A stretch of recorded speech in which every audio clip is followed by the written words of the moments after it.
سلامت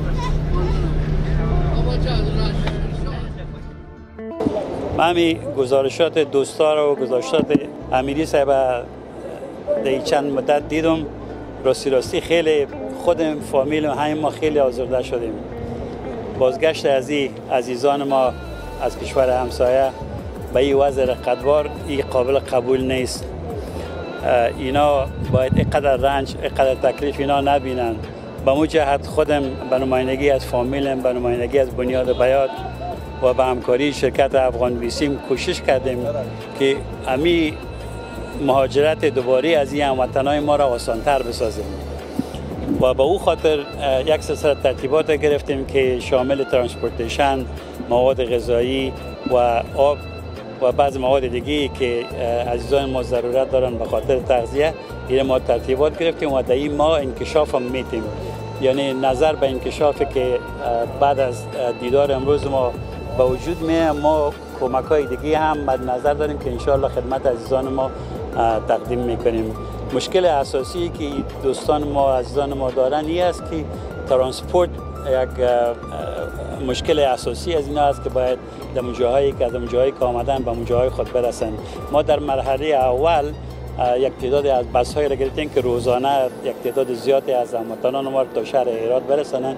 در مرحله بعدی باز ما با همکاری عزیزان ما که اینجا مسئول هستند ما ترتیب ترانسپورت از اینا را تا شهرهای دیگه هم بگیریم. فکر کنم تا شاید کابل یا قندهار یا اینجا یک شهر اساسی نمیتونیم به همه ولایات بریم، خب یک شهر دیگر هم ما مد نظر بگیریم. این در پروگرام ما هست. به او خاطر خواهش ما از دیگه هموطنان ما کسانی که توانمندی دارن، کسانی که این مشکلات میبینن، من از اونا خواهش میکنم که هموطنان خود مد نظر بگیرن. کمک هایی که میتونن، هر کمک کم زیاد هر رقمی که هست که به هموطنان خود در اینجا برسه. این میال وقتش است، این میال یک فریضه است که برای عزیزان ما اینا کمک بکنن. به او خاطر من از همه هموطنان ما در هر جای دنیا که هستن خواهش میکنم، برایشان التماس میکنم که به این عزیزان ما کمک شد.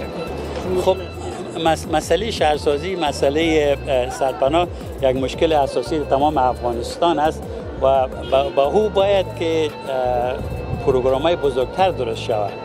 تا جایی که ما توان داریم، ما با این مرحله اول که شروع کردیم تا جایی که توان داریم ما حاضر هستیم به هر خدمتی که از ما خواسته شده باشد در خدمت از این هموطنان ما حاضر هستیم که با او همکار باشیم. این که چقدر ما میتونیم و چقدر توانمندی داریم این باز در واقعیت بعداً معلوم میشه، اما این وعده رو ما به شما میکنیم تا جایی که ما امکان داریم، تا جایی که فامیل بیات و شرکت‌های مربوط به فامیل بیات امکانات دارن ما کمک‌های خود میکنیم. سرپناه باشه، ترانسپورت باشه، مواد غذایی باشه، البسه باشه، ما در این قسمت‌ها همکار هستیم.